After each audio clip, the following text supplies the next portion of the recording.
Well, good morning, church. Let's turn our Bibles to Genesis chapter 28 as we start the next saga in the book of Genesis here. Genesis chapter 28. We're going to pick up in verse 10 today. Well, Thursday night in the 1990s was known as must-see TV on NBC, with shows like Seinfeld and Friends, Mad About You, Frasier. But the culmination of the evening was always the powerhouse primetime medical drama, ER. Created by Michael Crichton, the author of Jurassic Park, ER, with its gritty realism, its use of handheld Steadicams instead of static studio cameras, its fast-paced editing, revolutionized the landscape of television storytelling and catapulted the career of actor George Clooney, along with Juliana Margulies, Noah Wyle, Anthony Edwards, a.k.a. Goose from Top Gun.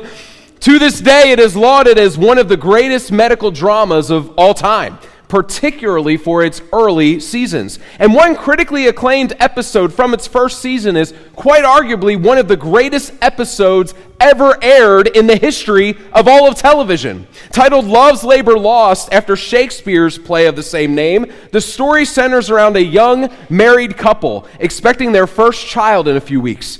They're giggling, they're bubbly, they're excited for the future, but they've come into the ER because the wife is experiencing pain when urinating.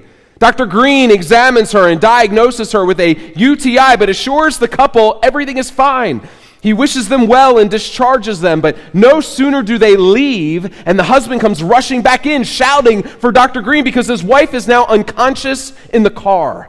A team of medical personnel rushes out to bring her in, but as they roll her in on a gurney, the unconscious woman begins to seize. And it's at this point that Dr. Green realizes he must have missed something vital in his examination. She doesn't just have a UTI, she had preeclampsia. Nevertheless, as Dr. Green is able to stabilize her, and even though she is now alert and responsive, Dr. Green warns the husband they will need to induce labor soon for both her sake and the baby's, and orders the staff to make arrangements to move the couple to the OBGYN floor. But OB is backed up that day and keeps delaying the transfer, telling Dr. Green that he's good to go ahead and get things started in the ER until they can make their way down there. And at first, things are proceeding normally. But then the baby's heart rate begins to fluctuate, dropping below 90 at times. So they keep paging OB and even send folks physically to OB, but no one from OB is coming. And now they're out of time. Fearing they're about to lose the baby, Dr. Green knows they need to deliver now in the ER or else. But they can't get the baby to come out. Finally, his head emerges, but then his shoulder gets stuck. And so they try several maneuvers to dislodge him, but at this point, time is of the essence. So they have to push the baby back in, pivot to an emergency C-section. At first, the husband refuses, but Dr. Green tells him, if we wait 5 more minutes, your baby will be brain dead. They move the wife to the trauma room, at which point she again begins to seize. So now everyone's trying to stabilize her, even as they're trying to rescue the baby. Everybody's scrambling to deal with areas outside of their area of expertise because the people who are supposed to be doing it aren't showing up. Dr. Green himself is trying to remember how to do a C-section, stating, you cut across the lower segment of the uterus. Dr. Lewis responds, you're asking me? I'm asking God, he says in desperation. They begin the procedure, but as they open her up, she has an abruption and begins to bleed out. Still, they manage to get the baby, but he's not breathing. Indeed, he's blue from lack of oxygen. Dr. Green intubates him, and a team of nurses stabilizes him while the rest of the team turns their attention to mom, all while dad is watching on. Meanwhile, someone from OB finally comes down and helps get mom stabilized, so it seems that all is going to end well. And so after what felt like an eternity of chaos, it's finally quiet. And Dr. Green reassuringly tells the father, go be with your baby. There's nothing you can do down here. But no sooner does the father leave with his newborn son, and his wife starts to crash. But this time, despite all their efforts, she dies. The closing scene of the episode is Dr. Green silently breaking this devastating news to a new father as he holds his now motherless son in a rocking chair. I remember seeing this for the first time when I think I was a middle schooler and just sitting there in silent shock long after the episode was over. I couldn't even begin to imagine what the husband must have been feeling in that moment, because everything started off so light and happy, like everything he had ever wanted in life was just coming together. But as one little thing led to another little thing, which cascaded into a series of disastrous things, in the course of a television hour, everything he thought his life would be, everything he had worked for, was suddenly gone, taken from him. What should have been a time of joy was now a time of tragedy. Have you ever been there? I hope not in a situation as dire as this one, but have you ever felt like everything in your life was coming together only for it to all come crashing down around you? It's devastating, isn't it? It's disorienting. It makes you question everything. It makes you ask where God is. That's where we find Jacob this morning. Jacob had just gotten everything he'd always wanted, everything he's been working toward. He got the birthright, he got his father's blessing, but now having gotten that, he can't even enjoy it. Indeed, because of the way he sought to secure it, even in getting it, he seems to have lost it. Because verse 10 tells us that Jacob was leaving Beersheba and heading toward Haran. Remember, his parents have sent him to Haran in order to find a wife from their kin. But when Abraham wanted the same for Isaac, he did not send Isaac to Haran. He kept Isaac in the promised land and sent a servant on his behalf. But in this case, the mission has a dual purpose. It's not just to find a woman. Jacob is also fleeing for his life because he dishonestly snagged the blessing from his brother. But having locked in the blessing, he must now leave it all behind, even exiled from the land of the promise. Do you see?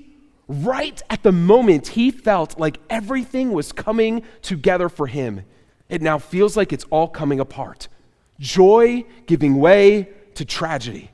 Indeed, the home body is now homeless, alone, wandering about in a desolate place. He must have felt lost. He must have felt abandoned. He must have felt defeated, because verse 11 tells us that in utter exhaustion from it all, it says he came to a certain place and stayed there that night because the sun had set.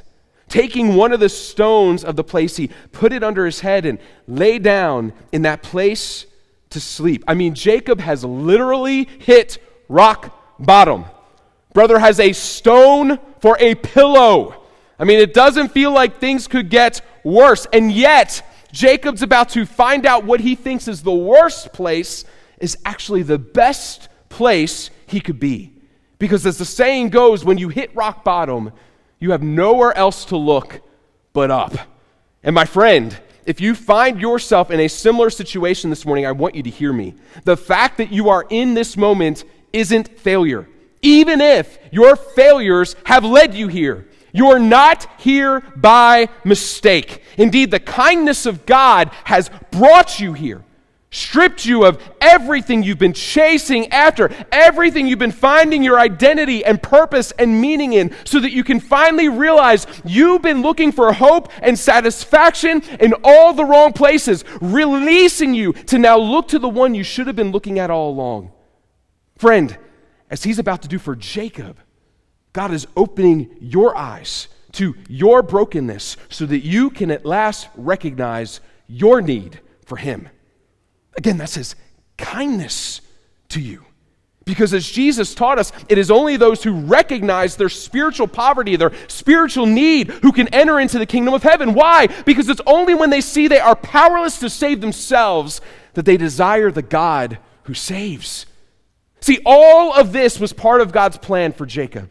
He's been patiently leading Jacob to this point, bringing him to the end of himself so that God can show himself to Jacob in a powerful way. And maybe God wants to do the same thing in your life this morning too.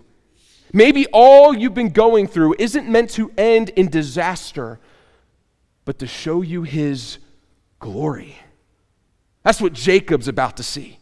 He lies down, sad, dejected, broken, weary. But then it says in verse 12, he dreamed, and behold, there was a ladder set upon the earth, and the top of it reached to heaven. And behold, the angels of God were ascending and descending on it. And behold, the Lord stood above it and said, I am the Lord, the God of Abraham your father, the God of Isaac. See, when Jacob couldn't make it to God, God came to him. But why? Why does he want to meet with Jacob? Again, there's nothing worth salvaging in Jacob. That guy's a weasel. He's a rotten sinner, always conniving and manipulating to get his way, grasping for power from the moment of conception. His name literally means deceiver. So it's not like God looked from on high and said, I think I see some potential in that boy. No, there's nothing good in him. Jacob was about as far from God as you could get, and yet it was God's delight to rescue him. Isn't that mind-boggling? Isn't that crazy to think about? What would compel a holy God to concern himself with the affairs of a sinner? And yet, this is precisely what God delights in doing.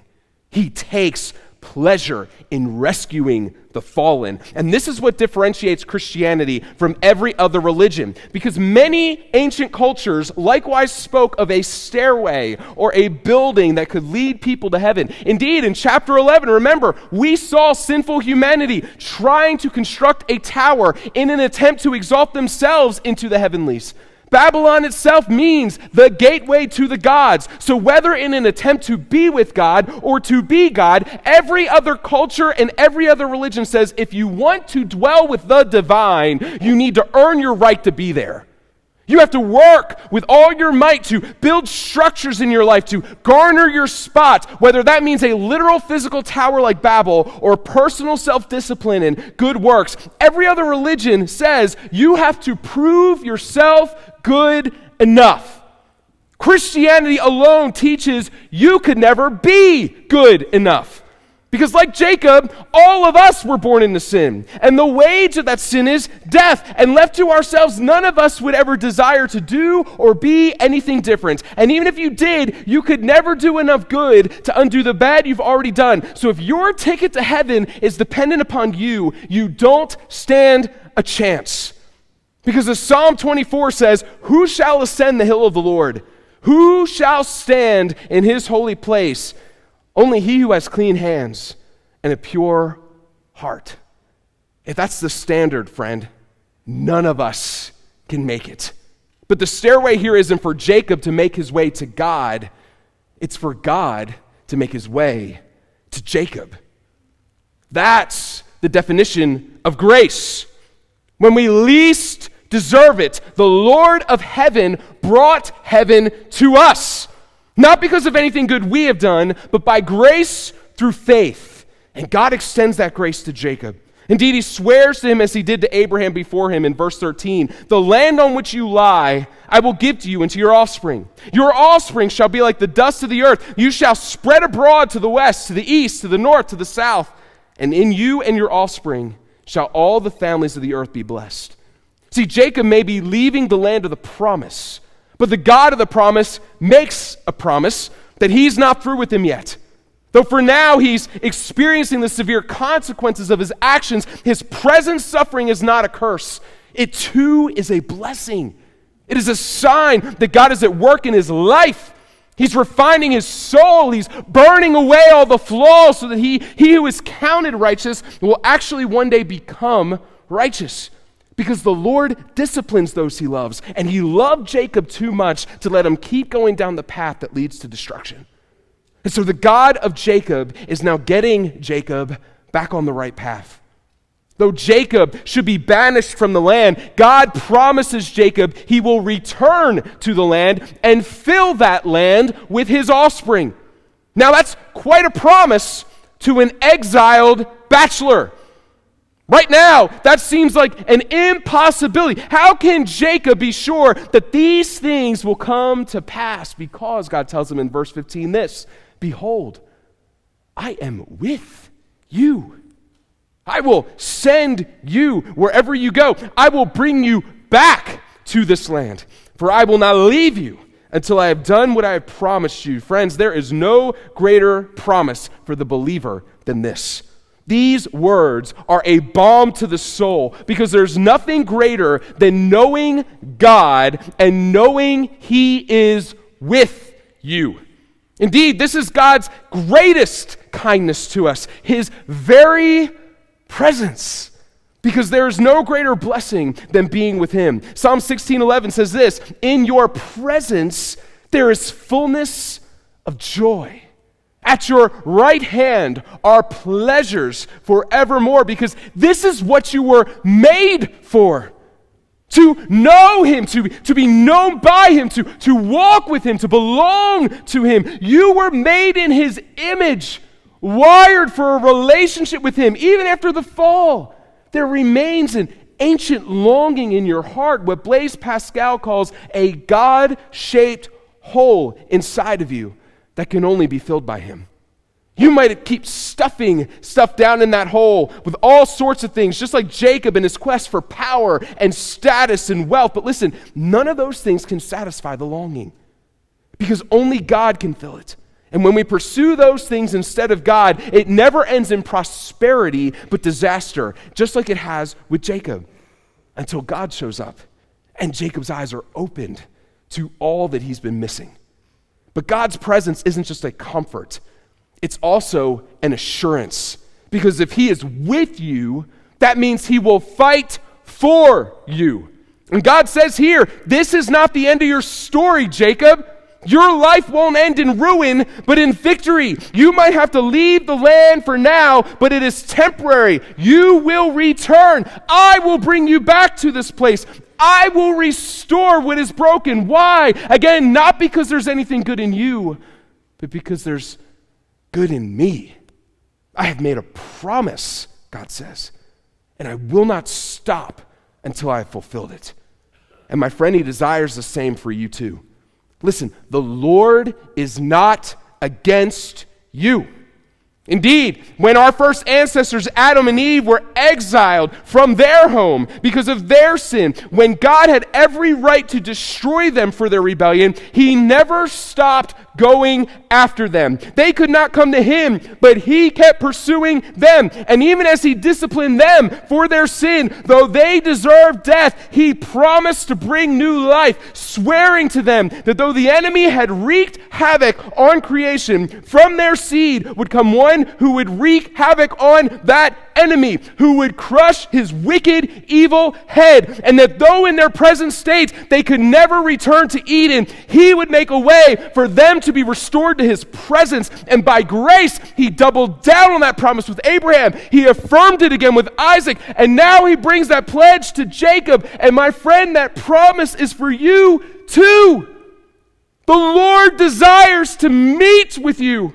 The Lord desires to bring this promise to you, and everyone who believes will experience the presence of God in their lives. He did it for Jacob.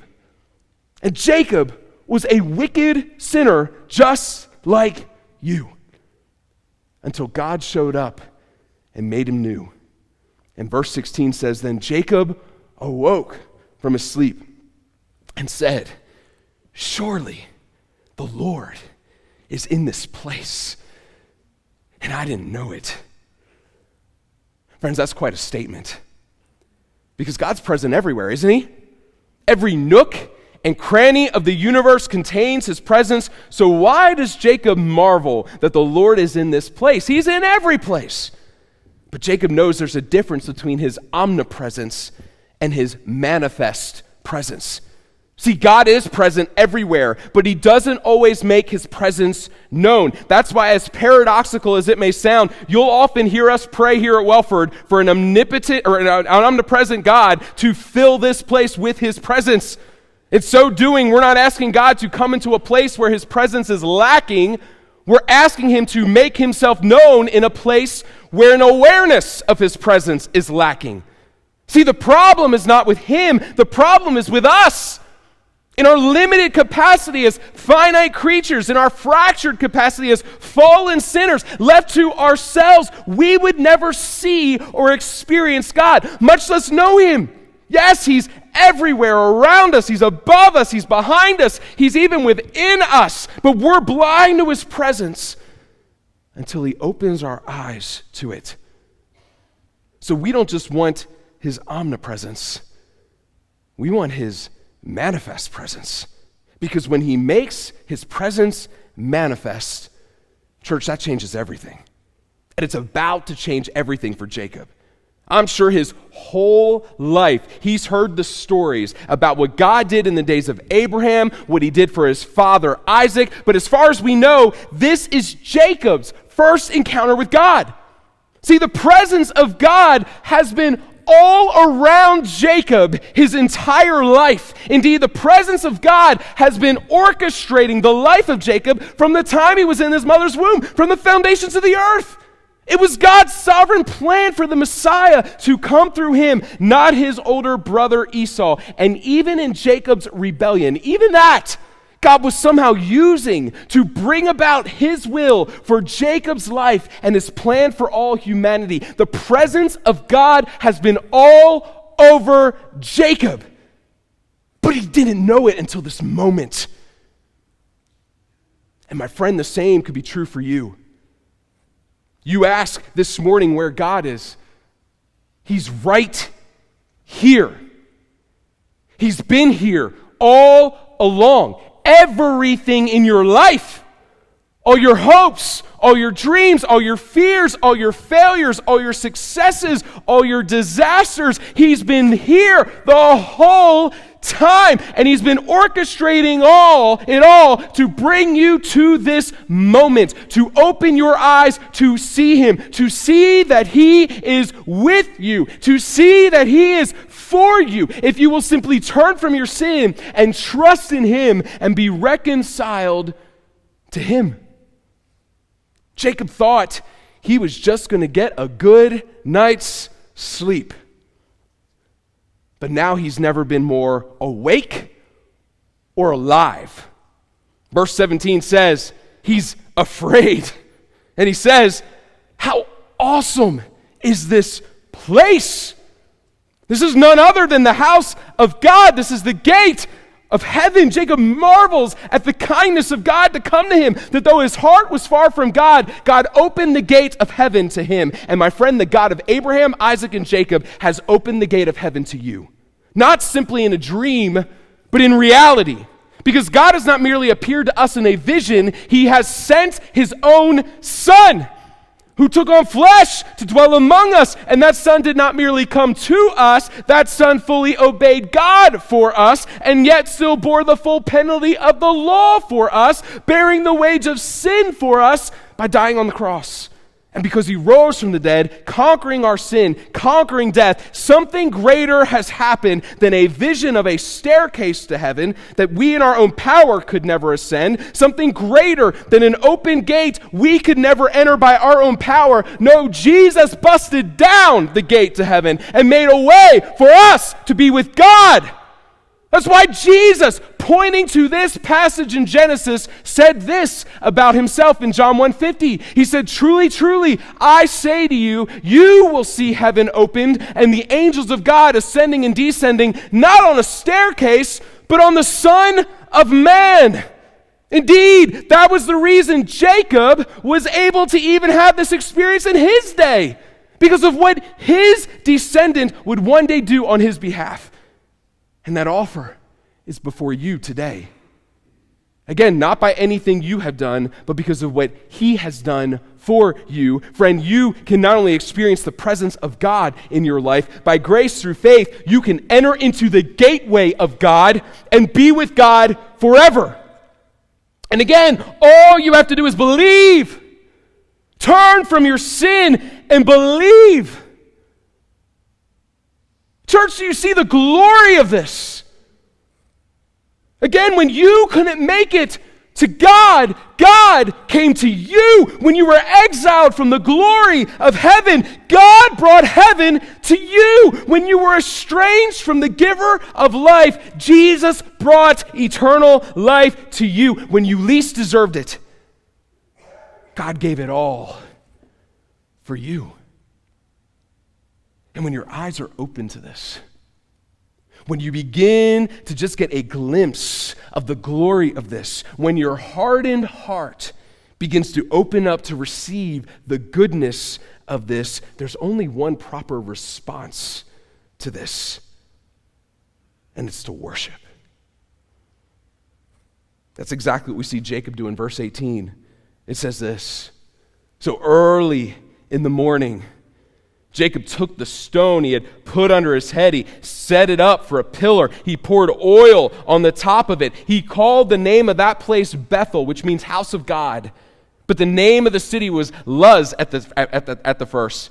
Then Jacob made a vow, saying, 'If God will be with me and will keep me in this way that I go, and will give me bread to eat and clothing to wear, so that I may come again to my father's house in peace, then the Lord shall be my God. And the stone which I have set up for a pillar shall be God's house. And all that you give me, I will give a full tenth to you.'" Now, there's some debate about what's going on at this point, because while all commentators agree that Jacob has had a life-transforming encounter with God here, scholars dispute over what we are to make of Jacob's vow. Some say he's trying to strike a deal with God, just like he tried to do with Esau, a quid pro quo, if you will. Like, God, if you'll do this for me, then I will be faithful to you. And if that's the case, then he's still showing aspects of his old manipulative self. He's got faith, but he's still got a long way to go. And that's a legitimate reading that would demonstrate the same thing we've seen in Abraham and Isaac, that while he is saved by grace through faith, he is still a work in progress. And listen, Jacob is definitely still a work in progress. We're going to see lots of evidence of that in future weeks. But I'm not so sure that's the right reading here. I don't think Jacob is making a manipulative demand in this passage as much as he is marveling at what God has shown him. As in, wow, you're going to be with me? You're going to keep me on the right path? God, if you're going to provide for me and bring me back to the land you have promised me, then I'm all in for that, God. You are my God. And if you're going to bless me, who am I to withhold anything from you? In fact, just like my grandfather Abraham before, in recognition that all of it belongs to you, I'm going to give you a tithe, a tenth of all my first fruits. In other words, it seems that Jacob is recognizing that the God of the blessing is greater than the blessing. Let me say that again. The God of the blessing is greater than the blessing. And overwhelmed that the God of his father would be so merciful and kind to him, he cannot help but give God his all in return. And the same thing should happen in each of us when we get a glimpse of God's glory. Because when we have a true encounter with God, it's impossible not to be transformed by it. When we start to recognize the very God we offended and rejected, mocked and crucified has made himself known to us, has offered the fullness of himself to us, has awakened and redeemed us, how could you not want to surrender all of us to him? To say, take all of me, because you're worthy of all of me. You're worthy of everything. My time, my stuff, my plans, my schedule, my future. You're worthy of it all. Because as one hymn puts it, love so amazing, so divine, demands my soul, my life, my all. Jacob sees that now. He sees what he's been missing. He's been chasing his own vision for his life. But having lost it all, he's now been given a greater vision, one that does not have him at the center, but God. It took hitting rock bottom to see it. But now he knows. And he will never be the same. I wonder if you want that for your life this morning. Because it's yours for the taking. Because, my friend, the Lord is in this place.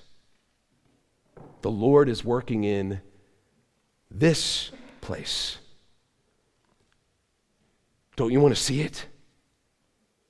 Don't you want to see him?